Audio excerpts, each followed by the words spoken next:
Hello students, welcome back to your channel NCERT हल्ला। और मैं हूं आपका दोस्त मिस्टर एमएस। तो देखिए, हमारा जो चैप्टर चल रहा था द लास्ट लेसन, हमने उसमें देखा कि ऑथर किस तरीके से एक लड़के को यहाँ पे अपने आगे करके उसकी कहानी बताते हुए जो फ्रांस और पर्शियन जो वार युद्ध चल रहा था, तो उसमें जो ये फ्रेंच लोग ये हार गए थे। और किस तरीके से जो अल्सेस एंड लोरेन में एक ऑर्डर आ गया था कि अब फ्रेंच नहीं पढ़ाई जाएगी। तो उसी मद्देनज़र एक जो टीचर हैं एम हैमल, वो अपना लास्ट लेसन दे रहे हैं, क्लास में बैठे हुए हैं। क्लास में उस दिन बच्चों के अलावा जो गांव के जो लोग हैं वो भी उसमें आकर बैठे हुए हैं, और वो भी अपने जो देश है, अपने देश के लिए वो भी मतलब कि एक प्रकार से समर्पण का भाव वो दिखाने आए हैं। अब देखते हैं एम हैमल क्या लास्ट लेसन दे पाते हैं या नहीं। तो चलते हैं चैप्टर की तरफ। While I was thinking of all this, लेखक ये सोच रहा है, जब ये सोच रहा था इस सब के बारे में, आई हियर्ड माई नेम कॉल्ड, तभी उसका नाम बुलाया जाता है, उसका नाम पुकारा जाता है। It was my turn to recite. Recite मतलब होता है किसी चीज़ को दोबारा मतलब कि प्रोनाउंसिएशन, मतलब कि उसे रिपीट करना। तो अब ये मेरा नंबर था उसको पढ़ने का। What would I not have given to be able to say that dreadful rule for participle also. मैंने ये जो इतने ये डरावने जो ये रूल थे पार्टिसिपल के, मैंने इन्हें पढ़ने के लिए क्या नहीं किया। मैंने हर मेहनत कर ली, वेरी लाउड एंड क्लियर, बड़े जोर जोर से और साफ साफ, एंड विदाउट एवन मिस्टेक, और मैं एक भी बिना मिस्टेक के। But I got mixed up on the first word, लेकिन मैं पहले ही अक्षर पे उसको मतलब कि मिक्स कर गया। एंड स्टूड देयर, और मैं वहीं खड़ा रहा। Holding on the my tax, मैंने अपनी जो टैक्स थी वो उसे पकड़ ली, उसे मैं पकड़े रहा। माई हार्ट बीटिंग, मेरा जो हार्ट था वो तेजी से मतलब कि बीट कर रहा था। And not daring to look up, और मेरी हिम्मत नहीं हो रही थी कि मैं ऊपर को देख लूं। तो देखिए, इससे पहला पार्ट यदि आप देखना चाहते हैं तो आप डिस्क्रिप्शन बॉक्स में जाकर देख सकते हैं, और किसी भी आप हमारे किसी भी क्लास के जो वीडियो के लिए, इंग्लिश के समरी के लिए, आप केवल एनसीईआरटी हल्ला आप यूट्यूब पर सर्च कर सकते हैं, आपको हमारी वीडियो मिल जाएगी। ओके, चलते हैं चैप्टर में।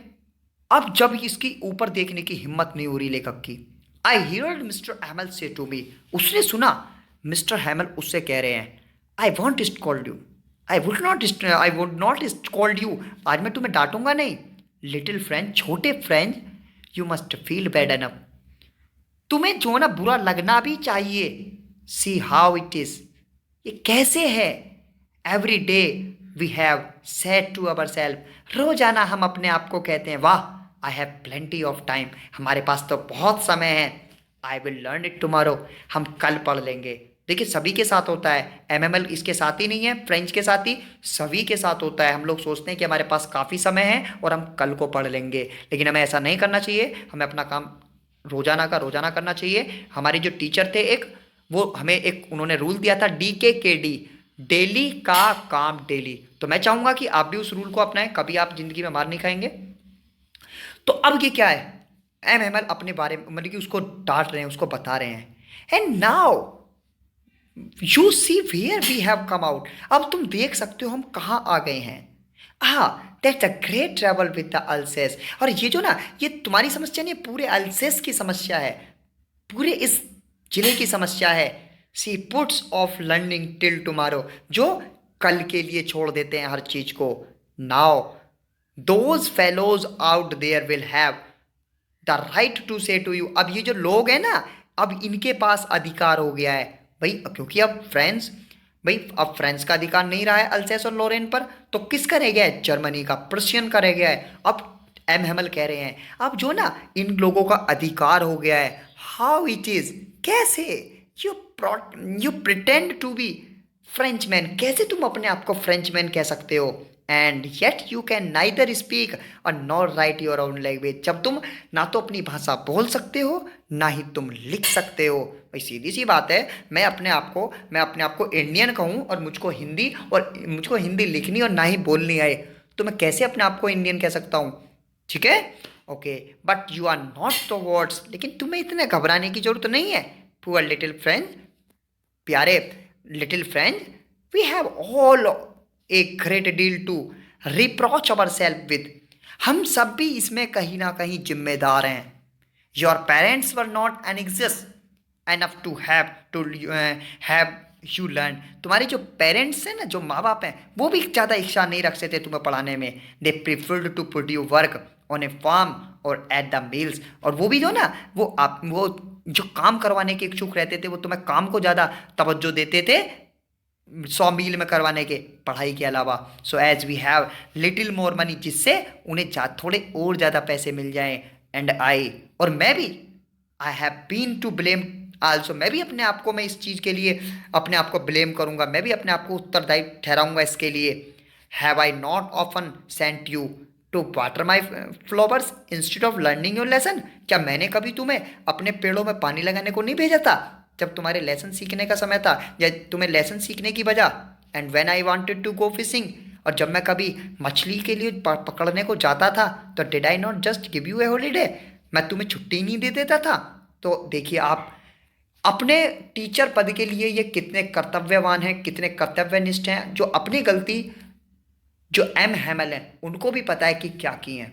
ठीक है ना, क्योंकि टीचर भी कई बार क्या है कि बोरियत महसूस करने लगता है, और वो भी कभी कभी बच्चों को अपने चाहते ना चाहते हुए भी मतलब वो हॉलीडे दे देता है, और अपना वो निजी काम कभी कभी करवा लिया जाता है। तो स्टूडेंट्स, उसका काम का हमें बुरा भी नहीं मानना चाहिए, कभी टीचर ऐसा करवाता है तो, लेकिन लेकिन यहाँ पे ये टीचर्स अपनी फॉल्ट भी बता रहे हैं।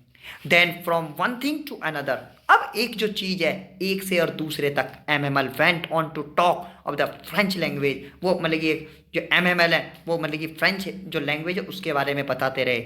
सेइंग दैट इज बात द मोस्ट ब्यूटीफुल, वो कह रहे थे कि सबसे सुंदर भाषा है, सबसे सुंदर लैंग्वेज है, ठीक है, sorry student, in the world, दुनिया की, द क्लियरेस्ट, एकदम मतलब कि साफ शुद्ध एकदम, द मोस्ट लॉजिकल, सबसे ज़्यादा लॉजिक वाली, that we must guard it among as we never forget it, जो हमें हमेशा बचाएगी, जो बात हमें भूलनी नहीं चाहिए, हमें भूलेंगे नहीं। Because when I people are in slept, जब हम लोगों को मतलब कि हम किसी के दास हो जाएंगे, जब हम लोगों को मतलब कि पकड़ लिया जाएगा, as long as they hold fast their language, जितनी ज़्यादा हमारी भाषा पर हमारी पकड़ होगी, तो it is as if they had the key to their prison, एक प्रकार से ऐसा मानो उसके पास चाबी होगी उस जेल की। मतलब ये जो एम एम एल है वो बता रहे हैं कि यदि किसी के पास अपनी भाषा की पावर होती है, तो उसके पास किसी भी अपने देश की जेल की एक प्रकार से चाबी होती है। Then he open a grammar and read us our lesson, तब उन्होंने एक ग्रामर की बुक खोली और उन्होंने हमारा लेसन पढ़ाया। आई वॉज अमेज्ड टू सी, अब मुझे बड़ा आश्चर्य हो रहा था ये देखकर, मैं बहुत चक्का रह रहा था इस बात को समझकर कि वेल आई अंडरस्टूड इट, आज मुझे वो समझ में आ रहा है। All he said seemed to so easy, आज मतलब कि सब कुछ बड़ा आसान लग रहा है, सो इजी, और बहुत आसान। आई थिंक टू, मुझे भी ऐसा ही लग रहा है, that I had never listen so carefully, कि मैंने कभी जो ना ध्यान से नहीं सुना। तो स्टूडेंट देखिए, मैं आपको बता दूं, यही समस्या आपकी होती है, कोई भी क्लास इतनी हार्ड नहीं होती है, केवल ज़रूरत होती है हमको उसको ध्यान से पढ़ने की, ध्यान से समझने की। देखिए आप लोग जितना ध्यान से क्लास को पढ़ेंगे, चाहे फिजिक्स हो आपकी, चाहे केमिस्ट्री हो, क्योंकि ठीक है ना, आपकी चाहे कॉमर्स का, आपका अकाउंट, जो भी आपके बिजनेस हो, आप उसे दूसरे ध्यान से पढ़ेंगे तो आपको बिल्कुल समझ में आएगा। कोई क्लास इतनी हार्ड नहीं है। एंड नेवर, अब देखो चैप्टर की तरफ चल रहे हैं, and that he had never explain everything with so much passion, और ना ही उन्होंने कभी इतने जो ना इतने धैर्य से हमें कोई चीज़ पढ़ाई थी। It seemed almost as if the poor man wanted to give us all new, आज ऐसा लग रहा था, ऐसा हमें लग रहा था कि जैसे ये बेचारा, जो टीचर को वो कह रहे हैं एमएमएल को, कि ये बेचारा आज सब कुछ जो जानता है वो हमें देना चाहता है, बिफोर गोइंग अवे, इससे पहले वो चला जाए। And to put it all in to our heads at one stroke, और वो हमें एक ही बार में, एक ही स्ट्रोक में वो चाहता है कि सब कुछ हमारे सिरों, हमारे दिमाग में चला जाए। आफ्टर द ग्रामर, ग्रामर के बाद we had a lesson in writing, फिर उन्होंने एक लेसन था वो राइटिंग पर उन्होंने वो किया, मतलब कि वो कर रहे हैं। That day M Hamel had a new copies for us, उस दिन एम हैमल हमारे लिए नई कॉपीज लेकर आए। रिटिन इन ए ब्यूटीफुल राउंड हैंड, जो किस में लिखा हुआ है, new copies for us रिटिन in a beautiful round hand, जो एक बड़े ही एक राउंड हैंड, मतलब एक प्रकार से कह लीजिए मतलब कि बड़े एक घुमावदार जो अक्षर में एकदम बड़े ब्यूटीफुल वे में लिखा गया था कॉपी पर। क्या लिखा गया था? France अल्सेस, France अल्सेस। क्या लिखा हुआ था उस पर? France अल्सेस, France अल्सेस। They looked like the little flags floating everywhere in the school room. ऐसा लग रहा था कि जैसे ये एक जो कॉपियाँ नहीं, ये एक छोटे छोटे झंडे हों, फ्लैग्स हों। किसके? उनके देश के, जो पूरे के पूरे इस रूम में मतलब कि फ्लाई कर रहे हैं, मतलब कि वो मतलब कि तैर लहर रहे हैं। Hung from the rod of a top of our desk, जो एक छोटी सी एक किसी रोड के एक मतलब कि एक प्रकार से डंडी से या फिर एक प्रकार से कह लीजिए आप किसी रोड से वो लगे हुए हैं जिसमें वो झंडा परोया जाता है, और वो हमारे मतलब कि टैक्स पर लगे हुए हैं। Have and you ought to have seen how everyone set to work। अब तुम ये भी देख सकते हो कि हर कोई किस तरीके से अपने वर्क में लगा हुआ है। And how quite it was, और कितना शांत है। The only sound was the scratching of the pens over the paper. केवल जो आवाज़ वहाँ आ रही है, केवल वो आ रही है कि जो पेपर पे जो पेन है उसको स्क्रैच करने की, उसको मतलब कि रगड़ने की आवाज़ वहाँ आ रही है। वंस सम बैटल्स फ्लू इन, यदि वहां पर कोई एक छोटा कीड़ा, पेटल्स मतलब होता है कोई छोटा कीड़ा आ गया, उड़ उड़ जाए तो, but nobody paid any attention, लेकिन कोई भी उस पर ध्यान नहीं दे रहा है। To them not even the मतलब लिटिलेस्ट वन, जो इसमें, क्योंकि यहाँ पे इस समय जो ना आज लास्ट लेसन है तो यहाँ पे छोटे से छोटा भी और बड़े से बड़े सब बैठे हुए हैं। तो यहाँ पे बेशक चाहे छोटे से छोटा भी बैठा हुआ है ना, आज वो भी बड़े गौर से लिख रहा है। Who worked right on trashing their flag fish hooks, जो उसको मतलब क्या बना रहा है वो फिश हुक्स बना रहा है, मतलब कि कोई चित्र बना रहा है अपने फिश हुक्स के, अपने ट्रैशिंग मतलब उसको खींच रहा है। As if that was French, जैसे वो उसकी फ्रेंच हो। To on the roof of the pigeon cooed very low, और जो छत है ना उस पर जो कबूतर हैं वो बड़े धीरे धीरे स्लोली स्लोली मतलब कि वो आवाज़ कर रहे हैं। And I thought to my self, तभी मैंने अपने मतलब कि अपने आप से मैंने सोचा, will they make them sing in German, क्या वो इन कबूतर्स को भी, इवन द पिजन्स मतलब कि इन कबूतर को भी जर्मन सिखा पाएंगे, जर्मन में गाना गवा पाएंगे। तो बच्चा देखो कितना कितना ज़्यादा सोच रहा है। Whenever I looked up from my writing, I saw, जब मैंने ऊपर देखा अपनी मतलब कि राइटिंग में, जब मैंने राइटिंग कर ली, जब मैंने ऊपर देखा, M Hamel sitting motionless. M Hamel क्या है कि एकदम उनके अंदर कोई मोशन नहीं हो रहा है, एकदम शांत अधीर बैठे हुए हैं in his chair and gazing first at one thing. वो हर चीज को टकटकी लगाकर देख रहे हैं। गेजिंग मतलब गौर से देखना, पहले एक चीज को देख रहे हैं, देन एट अनदर, फिर दूसरी चीज को देख रहे हैं। एज इफ ही वांटेड, जैसे वो चाह रहे हो, to fix in his mind just how everything looked, जैसे वो हर चीज को अपने दिमाग में सेट कर लेना चाहते हैं। ठीक है ना, कि हर चीज कैसी दिख रही है। लिटिल स्कूल रूम, वो छोटा school room, fancy for the 40 year, क्योंकि उन्होंने पिछले 40 या 40 साल ही had been there in the same place, इसी जगह पर रहे हैं। With his garden outside the window, जो उनके बाहर, जो विंडो के बाहर एक गार्डन है, ठीक है ना। And his class in the front of him, और उस गार्डन के आगे जो उनकी एक क्लास है, ठीक है ना। जस्ट लाइक दैट, उसी की तरह, बस केवल only the desk and benches had been worn smooth, केवल जो ये बोर्न स्मूथ मतलब यहाँ पे कि जो डेस्क वगैरह जब इस्तेमाल कर ली जाती हैं तो वो थोड़ी पुरानी सी हो जाती हैं। तो हर चीज़ उनके लिए वही है, लेकिन केवल डेस्क पे मतलब कि वो थोड़ी मतलब कि मतलब पुरानी हो चुकी हैं। और जो वॉलनट ट्री है in the garden were taller, ये जो वॉलनट पेड़ हैं वो थोड़े बड़े हो गए हैं। एंड द हॉप वाइन, और जो एक वो है बेल है, वो अब क्या है, plant himself twined about the window roof, मतलब कि जो विंडो टू रूफ, जो उसकी एक बेल है वो उनकी विंडो को घुमाते हुए वो छत तक जाकर मिल गई है। How it must have broken his heart, ये सब उनका कितना दिल तोड़ रही थी। टू लीव इट ऑल, आज वो इस सब को छोड़ के जा रहे हैं। पुअर मैन, बेचारे। To hear his sisters moving, वो अपनी सिस्टर जो अपनी उनकी बहन थी वो उसकी चलने की आवाज़ सुन सकते थे। About in the room about, जो उसी रूम के ऊपर उनका रूम था। वो क्या कर रही थी, पैकिंग दियर ट्रंक्स, जो उनके जो ट्रंक्स थे ना, जो उनके संदूक वगैरह थे, जो सामान जिसमें भरा जाता है, वो उनको पैक कर रही थी। For they must leave the country next day, जिससे वो अगले दिन इस देश को छोड़कर चले जाएं। But he had to courage to hear every lesson to the very last, लेकिन उनके पास इतना साहस था कि वो आज इस जो लास्ट लेसन वो कर रहे हैं इसको वो सुन सकें, लास्ट लेसन को।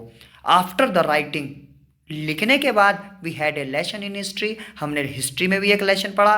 And then the babies chanted their, फिर चैंटेड दियर, चैंटेड मतलब होता है एक साथ कहना, मतलब कि बा बा बी बो बे, ठीक है ना, इस तरीके से, मतलब कि जो उसके आज ही मान लो हर चीज़ वो सिखाना चाहते हैं, जो फ्रेंच की ABCD हैं वो भी वो सिखाना चाहते हैं। Down there at the back of the room, अब उसी रूम में जो पीछे की साइड मिस्टर हॉजर बैठे हुए थे, अभी कुछ देर पहले बताया गया था पहले पार्ट में, had put on is spectacles, और उन्होंने अपने वो बड़े बड़े जो ना जो स्पेक्टिकल्स हैं, जो उनके चश्मे हैं वो लगा लिए हैं। होल्डिंग इज प्राइमर, जो उनकी वो प्राइमर बुक जो है उसको उन्होंने पकड़ लिया है इन बोथ हैंड, अपने दोनों हाथों में।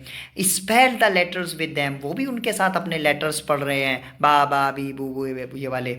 You could see that he too was crying, तुम ये भी देख सकते हो कि वो रो रहे हैं, वो भी रो रहे हैं। हिज वॉइस ट्रैम्बल्ड, ट्रैम्बल्ड होता है लड़खड़ाना, एक प्रकार से उनकी जो आवाज़ है ना वो भी लड़खड़ा रही है विद इमोशंस, मतलब कि बड़े भावनाओं में। And it was so funny to hear him, और उनको सुनना आज वो बड़ा मज़ेदार भी है। That we all wanted to laugh and cry, हम हर कोई हंसना भी चाह रहे हैं और रोना भी चाह रहे हैं। How well I remember it, हमें ये कितना याद आएगा, दैट लास्ट लेसन, ये जो हमारा लास्ट लेसन है। All at once the church clock struck 12, तभी अचानक मतलब कि एक बार के लिए क्या हुआ, जो चर्च की जो घड़ी थी वो 12 पर आ गई। Then the Angelus at the same moment the trumpets of the Prussians returning from drill, वो जो पार्शियंस थे, ट्रम्प्स होते हैं, ट्रम्प्स मतलब क्या होते हैं, एक प्रकार से बाजा, जो वो फौजी वगैरह आपने देखे होंगे वो बजाते हैं, ठीक है ना, जो एक परेड के समय, तो वो लोग अपने मतलब कि परेड के साथ अपनी जो उन्होंने ड्रिल जो उनकी प्रैक्टिस चल रही थी उससे वो वापस आने लगे थे। साउंडेड अंडर आवर विंडोज़, जो हमारी विंडो थी उसके बिल्कुल नीचे मतलब कि वो आवाज़ कर रहे थे। M Hemal stood up, M Hemal भी अब खड़े हो गए, वेरी पेल, बिल्कुल उनका चेहरा एक प्रकार से सफ़ेद पड़ गया। इन हिज चेयर, अपनी चेयर पर। आई नेवर सा हिम लुक सो टॉल, मैंने कभी उन्हें इतना लंबा नहीं देखा था। ऐसा नहीं है कि उनकी हाइट बढ़ गई है, मतलब उन लेखक को ऐसा लग रहा है कि आज उनका कद कितना ऊंचा हो गया है। माय फ्रेंड्स, मेरे दोस्तों, सैड ही, किसने कहा, मिस्टर एम हेमल ने कहा, आई बट समथिंग चौक, लेकिन वो कुछ कहना चाह रहे थे लेकिन उनकी जो आवाज़ है ना वो एकदम चौकड हो गई, मतलब कि बंद हो गई। ऐसा नहीं है कि मतलब कि जब कुछ गले में आ गया, मतलब एक प्रकार से जब कोई भावुक होता है तो उसकी आवाज़ रुक जाती है। He could not go on, वो कुछ कह नहीं सके। Then he turn to the black board, फिर वो ब्लैक बोर्ड की तरफ को मुड़े। टुक ए पीस ऑफ चौक, उन्होंने एक चौक का पीस मतलब कि एक चौक का टुकड़ा उठाया। And bearing on with all his might, और जितनी वो पूरे अपने ताकत से लिख सकते थे, he wrote as large as he could, जितनी वो तेज लिख सकते थे वो लिख लिए। Vive love friends, not vive love friends, ये विवला फ्रेंड्स इसका मतलब कि प्रोनाउंसिएशन है। तो इस प्रकार से एक प्रकार से एक ऐसे ऐसे कहते हैं जैसे हम कहें कि भारत की जय हो, भारत की जय हो, ऐसी वो कहना चाह रहे हैं, फ्रांस की जय हो, ठीक है ना, फ्रांस अमर रहे। Then he stopped and leaned his head, फिर वो रुक गए और अपने उन्होंने अपना एक प्रकार से सिर, जैसे लिखते हुए ना अपना सिर बोर्ड पर लगा दिया हो, ठीक है ना, जैसे कि एक प्रकार से कोई दुखी व्यक्ति होता है और अपना दीवार में सिर मारने की कोशिश करता है, तो ऐसे अपना उन्होंने सिर बोर्ड पर लगा दिया। He heard again the ball, sorry students, तो ठीक है ना, उन्होंने लगा दिया। एंड विदाउट ए वर्ड, और कुछ उन्होंने वर्ड नहीं कहा। He made a gesture to us, उन्होंने एक पोजीशन अपनी बनाई अपने हाथ से ही, बस ऐसे ही बोर्ड से लगे हुए उन्होंने कह दिया, मतलब कि द स्कूल इज डिसमिस्ड, उन्होंने अपने हाथ से ही कह दिया स्कूल डिसमिस हो गया है, यू मे गो, अब तुम जा सकते हो। तो स्टूडेंट्स, कितना आपने इसमें देखा, कितना एक दर्द भरा ये चैप्टर है, किस तरीके से एक जो टीचर हैं जिसने 40 साल बाद नौकरी की, उसे अपना जो देश है, अपनी जो जगह है वो छोड़नी पड़ रही है। तो मैं इसमें आपको बता दूं जो इम्पोर्टेंट जो टर्म्स मैंने आपको बताई थी कि बोर्ड के हिसाब से, तो देखिए आपका जब हमने इसमें फर्स्ट पार्ट पढ़ा था तो वहाँ आपको सबसे इसमें जो इम्पोर्टेंट क्वेश्चन जो उसको आपको उठता है वो उठता है कि उस दिन एम हेमल ने किस तरीके की ड्रेस पहनी हुई थी, ठीक है ना, जो वहाँ पे पहले आपको उसमें बताया गया है कि ड्रेस के बारे में किस तरीके से थी। और दूसरा आपका जो है मतलब लेखक कहाँ पे मतलब कि बंक मार के अपना समय बिताना चाहता है, तो उसमें आपको बताया गया है कि वो बाहर के साइड वो जाना चाहता है। और इसमें फिर इसमें बताया जाता है कि उस दिन स्कूल में कौन कौन आए हुए थे, ठीक है ना। तो वहाँ उसमें बताना है आपको ओल्ड होजर था, फॉर्मर पोस्टमास्टर था, फॉर्मर मेयर थे, ठीक है ना, वो सब उसमें आए हुए थे।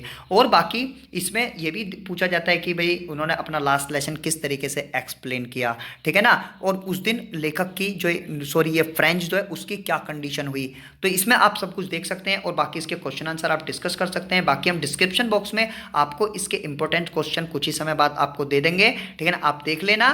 ओके, तो तब आप दीजिए मिस्टर एमएस को इजाज़त। मैं मिलूंगा आपको नेक्स्ट चैप्टर में। यदि आपको पसंद आया हो तो आप एक बार कमेंट करके आप बता सकते हैं, क्योंकि जिससे मुझे प्रोत्साहन मिले मैं आपको और चैप्टर करा सकूं। और आप एक बार लाइक करके मुझे एफर्ट दे सकते हैं कि मैं आपके लिए मतलब और अच्छे से इस नेक्स्ट चैप्टर को लेकर आऊं। तब तक के लिए goodbye, thank you very much.